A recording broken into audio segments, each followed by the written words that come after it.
I will go to something very basic. But before we start this session, again, I want to highlight again that you want to go to the toilet, that way out that door, you go towards your right, keep going, and out of this building, you have male and female toilet. You go left, go all the way, turn left. Again, you get to the upper level, you can see male and female toilet. In case of emergency, there is a meeting point just right over there. Right?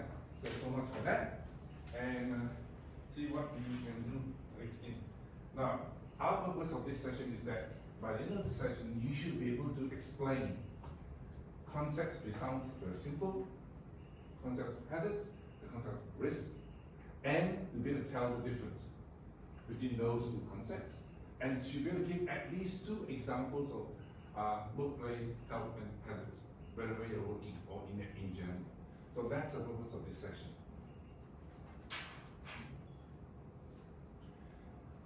Work health and safety awareness. There are some numbers I want to show to you. Why I should present these sessions. Okay, it says that this quote is from the CEO of Safe Work Australia, Mary Boland. She says, all workers have the right, the key point is the right to a healthy and safe working environment, and any workplace that is not acceptable. So in other words, it's zero tolerance as far as that is concerned. Okay, that is her policy, and I totally agree with her. I think most people in the workplace would agree with her.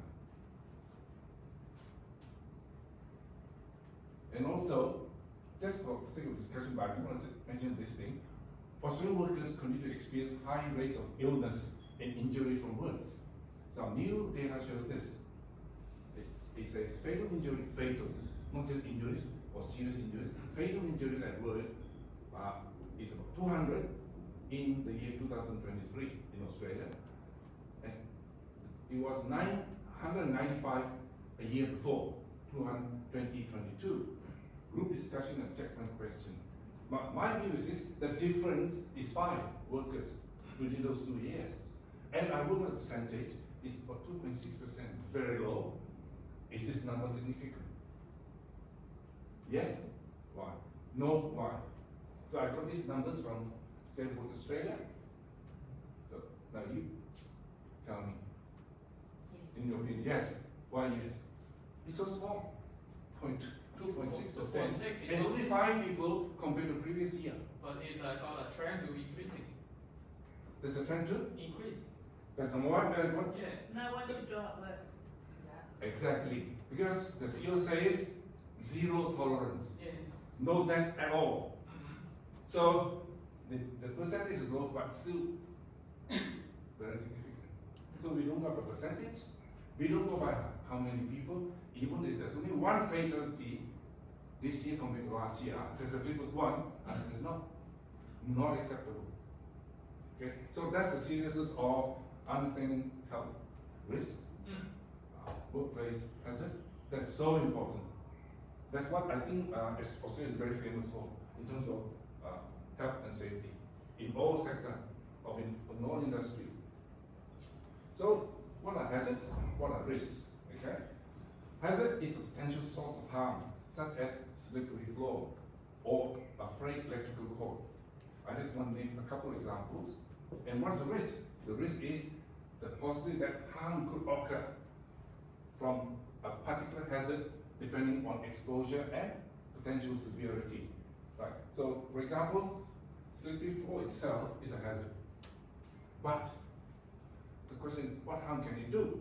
So we have to look at how much people is exposed to it, and what's the potential seriousness when you're exposed to it. You won't just a simple thing like wet floor, slippery floor, or an electrical cord with the extent sticking out, the insulation sticking out for whatever reason, maybe an extension cord for a computer or something else, but it's sticking out.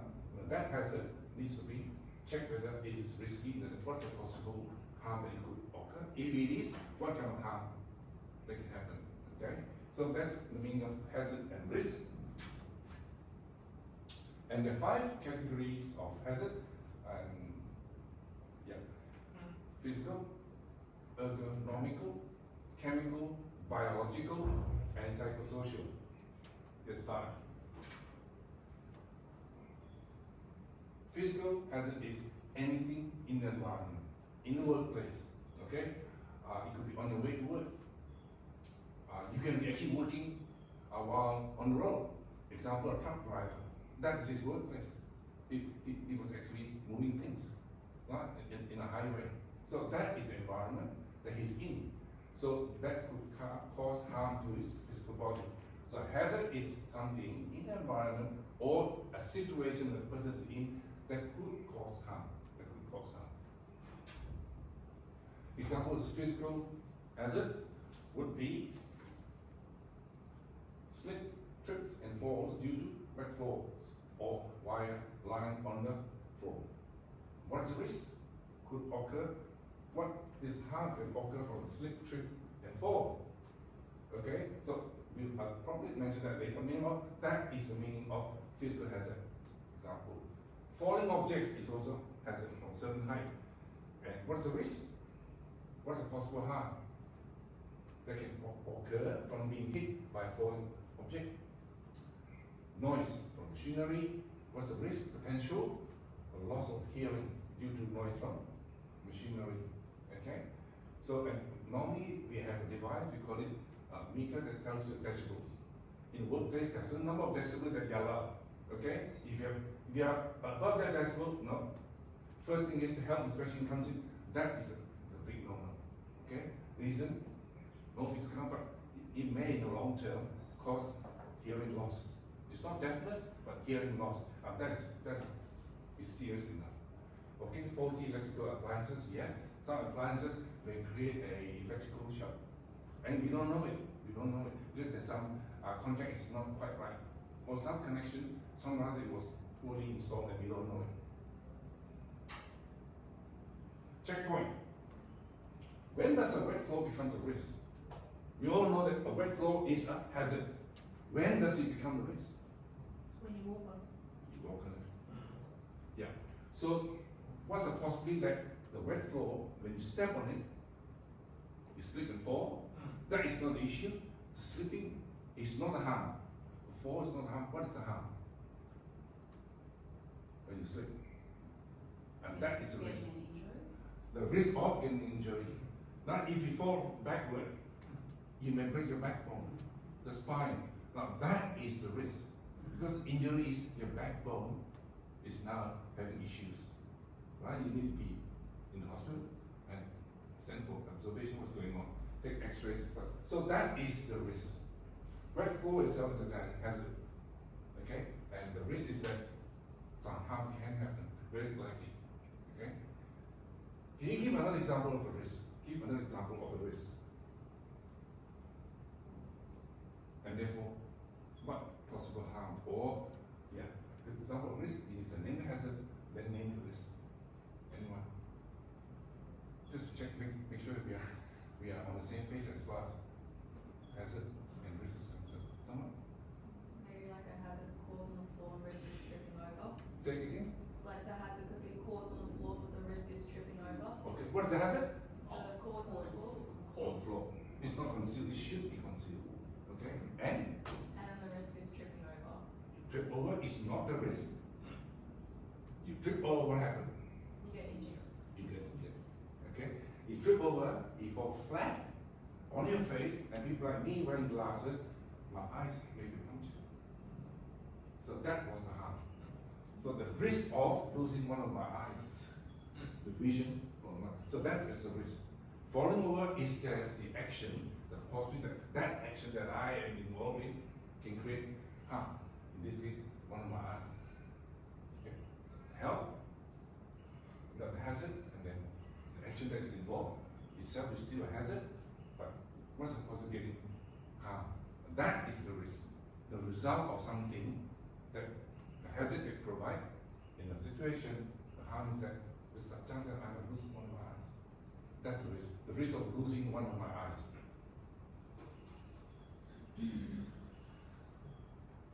Ergonomical hazards caused by poor workstation or job design. Example of hazards. hazards will be repetitive tasks such as computer use, as highlighted earlier on, lifting of boxes, poor lighting, that are hazards. What is the risk? The actual suffering, harm that can cause the person physically, you get shoulder pain. I do get often shoulder pain. I sit hours on my laptop and then I find that my laptop height is not appropriate. I find that my shoulders are really killing me. Alright? Shoulder pain, spinal injury, that can be very subtle. We had a white frog, we slipped, I fell backward, initially I don't feel anything. Later, when I went home, I suddenly feel something. It's delayed injury being felt. So that is a very serious matter. Who knows? I can go back to work. Because my spine is seriously hurt. I may take 6 months. The company said, look, I'm not sure we can wait for you for 6 months to come back. Okay. And then eye strain, lightings, as highlighted earlier, we can strain our eyes, but we don't seem to realize it because we are so much into our work. We want to get it done. We want to meet deadlines. We are straining our eyes. We don't seem to realize it until we have to go for corrective vision glasses. That will be much later, but that's already too late. Checkpoint.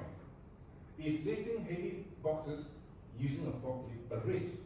Why or why not? Can someone just try to answer this question? Yes. Use a forklift? I'm not doing it. Well, and if the boxes are stable. Yeah. Yeah, we can't fall off. Yeah. Correct. So the forklift is not an issue, it's good. We should use a forklift. The method is correct. I did not use my arms to lift, my hands to lift, but it could be a risk because the boxes. We can't fall. The hazard is an issue. But if the boxes are all good, no, that is not a hazard. Okay? That is not a risk because forklift is doing it. So that agrees with both health and safety regulations. Working with computer over long hours, risk? Explain. Yes? No? Yes. Yes, because Eye strain, bad Eyes. posture. bad posture. Yeah. Okay, good, that's a risk. Office Works has recently, maybe last week, issued a recall of one of its desks. When does a desk become a workplace hazard? Explain. It's broken. It's brand new. Office was selling those badges of work desk. So you can take it home. The work is something like this, about that long. But one of the side, they use this panel as legs. And the same thing is over the other side. But don't know how due to manufacturing issues involved. So while we are sitting on it, someone came to you and have a set of work things. Suddenly he pushes sideways, it falls over. You could hurt your toes, you could hurt your leg, then your left also fallen. So this workplace hazard because of faulty manufacturing. Faulty manufacturing. Okay? Should be selling that. That's why they record it. I think somebody must report it. The incident, they said, no, recall, refund. Chemical hazards. Exposure to harmful chemicals. Whatever form, 3 forms of chemicals or matter, solid, liquid, and gaseous form, and also through direct contact or inhalation. So what chemicals are hazards. But if you have direct contact, very good example is suddenly you're doing some experiments. I used to do that, teach my students. Make sure you don't allow this concentrated acid touches any bit of your finger or nail. It's concentrated acid. It will corrode your skin very quickly. That's direct contact. Inhalation. Looks like water, don't even think of smelling it. Right? Because it is quite volatile in the sense the so-called liquid will become vaporized very easily, it goes straight into your lungs. It will destroy your lungs quite quickly if you do it regularly. Okay? So that's chemical hazard. And what is the risk? Direct contact. Hey, what's happening?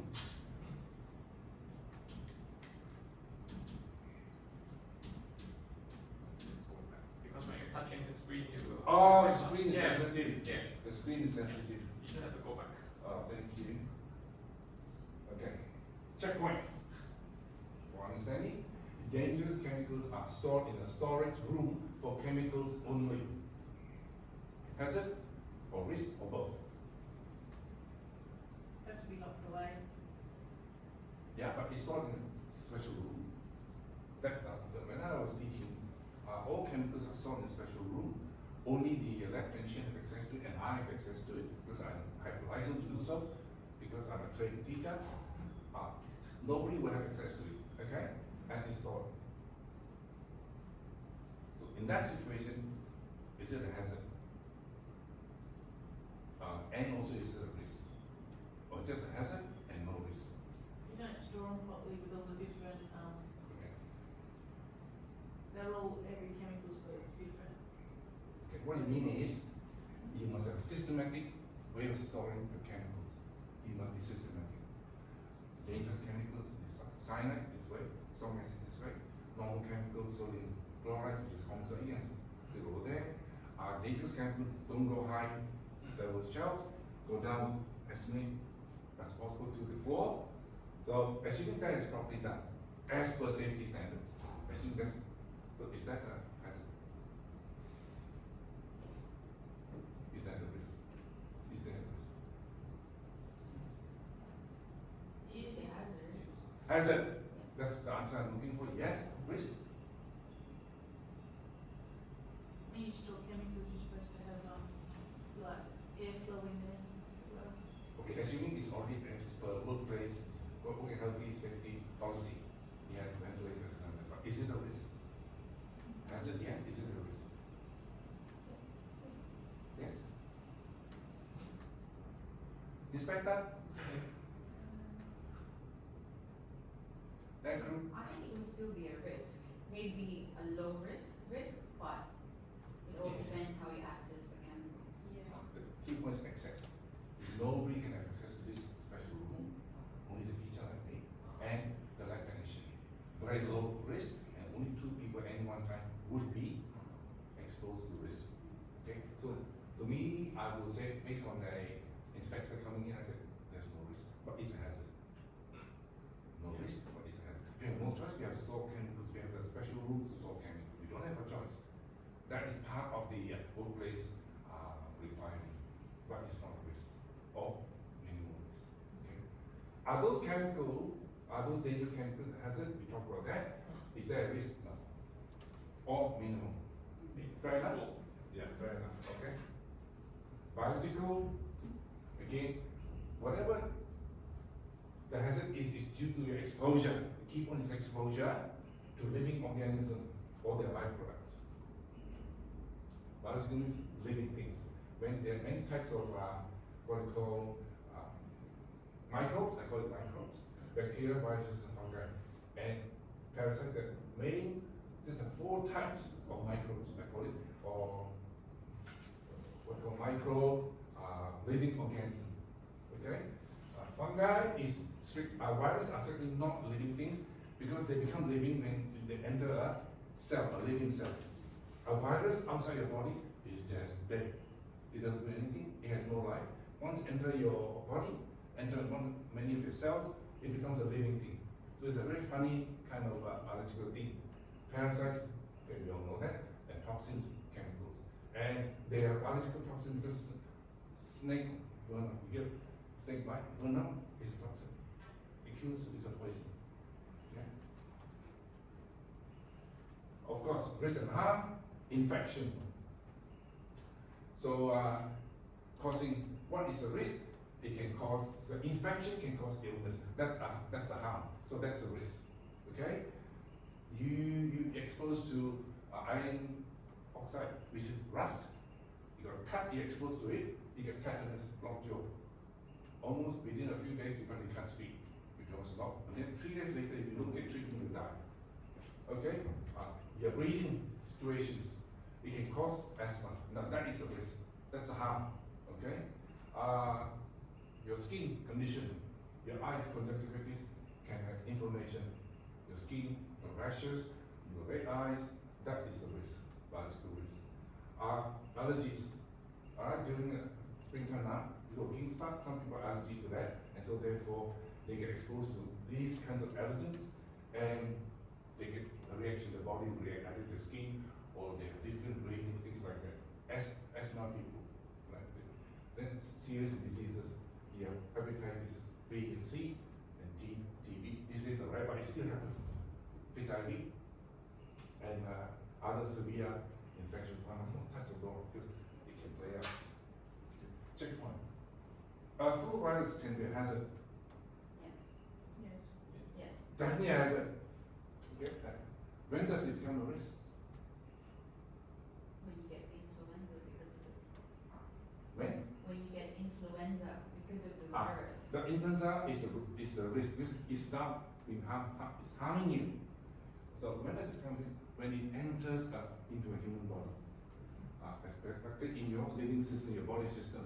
Your cells are now infected by a flu virus. Then it becomes a risk.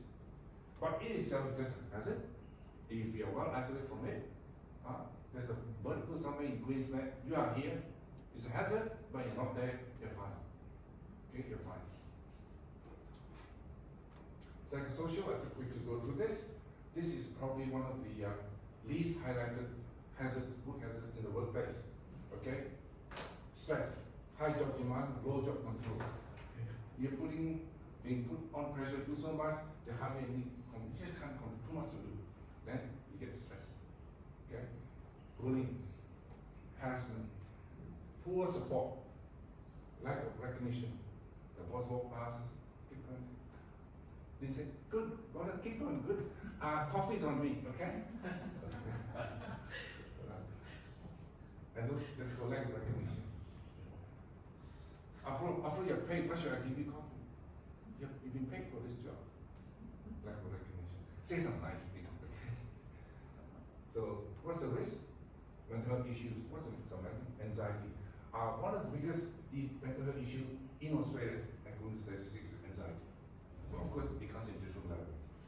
Depressions, burnout, affecting workers' performance and well-being. When the workers' performance is affected, is the risk already. Not only to the worker, but to the company. You're losing efficiency, you're losing productivity. So, psychosocial is very important. Okay. Mental health conditions account for 9% of all serious workers' compensation claims. There is a 9% increase since 2017, 2018. This is based on the source of information from Safe Work Australia. The median time lost was more than 4 times greater than all physical injuries and illnesses. So of all the 5 categories, psychosocial is probably the most hazardous and provided highest risk and least attended to. Some people call it what's called quiet quitting. They're okay every day, but actually quietly, but the person is under stress, burnout and quitting. Why? Falling sick too often. So mental risk and cost is there. It costs 3 times greater than all physical injuries and illnesses. Okay? Workers with claim for mental health condition experience poorer return to work outcomes. Productivity goes down. Experience stigma from colleagues after from their employees. Some people are not well, some are, we just continue, we just leave the person alone. So some kind of stigma can occur. I don't know about this video, I don't think I have enough time. Questions and discussion. Okay, I'll give you this worksheet. You can either look it up yourself, you just put 2 words there. You choose one, is it a help or is it a hazard? Just put it down, and please also put your name down so that I can collect it for my later, my own self-reflection about what I've been talking here. But if you don't want to, that's fine too. You can just fill it in. Just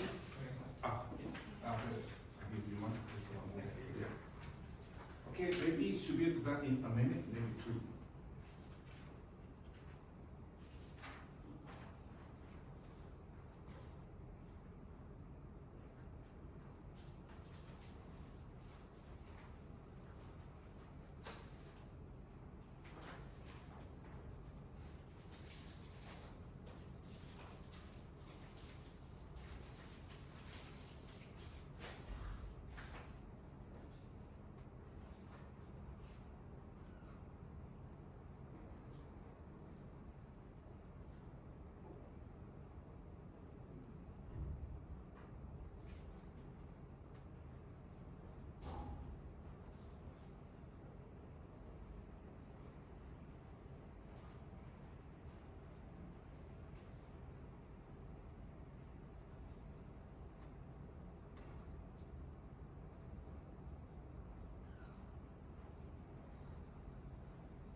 I put hazard or risk.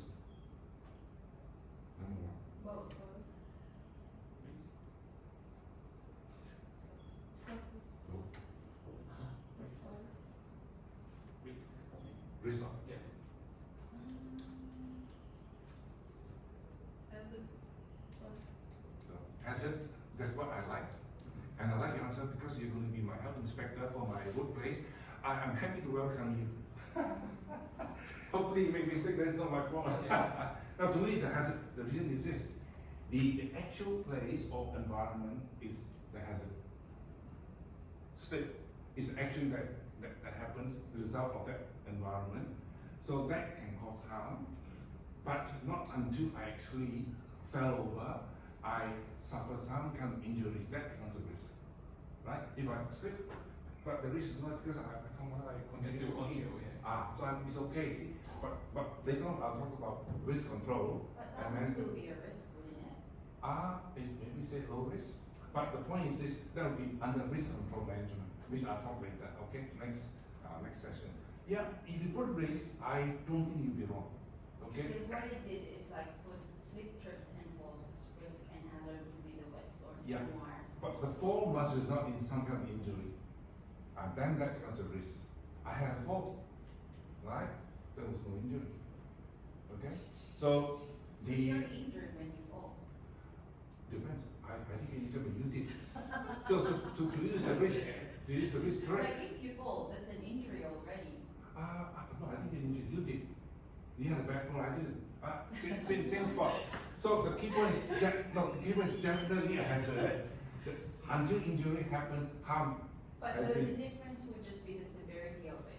Correct. It's still an injury, like I'm still injured because I fell. And for you, yes, I would say low risk. Yeah. But actually, it's quite high risk for you, but for me, no.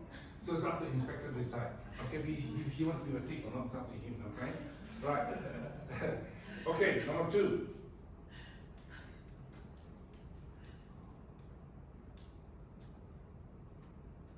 Anyone? Hazard. Hazard? Other. Both. No. Makes me fine. Because I feel Well, like it every says- single time there's a hazard, Look, then there's like- a risk. like If it's you like- identify it as a hazard. Yeah, it likes to slip and trip. Like your risk is you're slipping and tripping. Yeah. It's even if you're not getting injured, you're risking yourself getting injured. But Yeah. with this one possible harm that occur, the hazard is the falling object, but the risk is getting harmed. Yeah. So in a way, it is both. But if you want me to pick one, I would say it's leaning more to hazard with the description. Yeah, the reason is this possible harm is not falling object, harm by the falling object. That creates a risk. Okay, the falling itself to me is more hazard, but if you only include risk, both, that's fine by me. Okay? 3, Hazard. hazard, all good, that was all good. 4, Hazard. hazard. 5, Both. both, but most of risk. Spine injury, harm is because, no, you may say, very highly likely it's going to happen. So that is a risk, okay?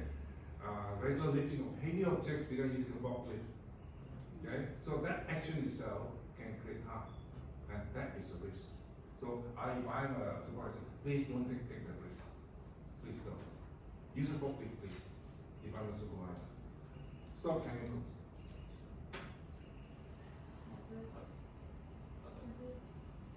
I like, Yeah. well done. I like this inspector. Hazard. Hazard. Hazard. Hazard. This time you all are so good to me. Number 7, Risk. inhaling. Because there's an action that creates harm. You inhale something that's not, you're not supposed to, pesticides. Okay? I do pesticide around my garden, I put on a mask. Then, yeah, okay? I don't inhale unnecessarily. Infectious bacteria, number 8. Viruses, fungi and mold. Hazard. As a good. 9.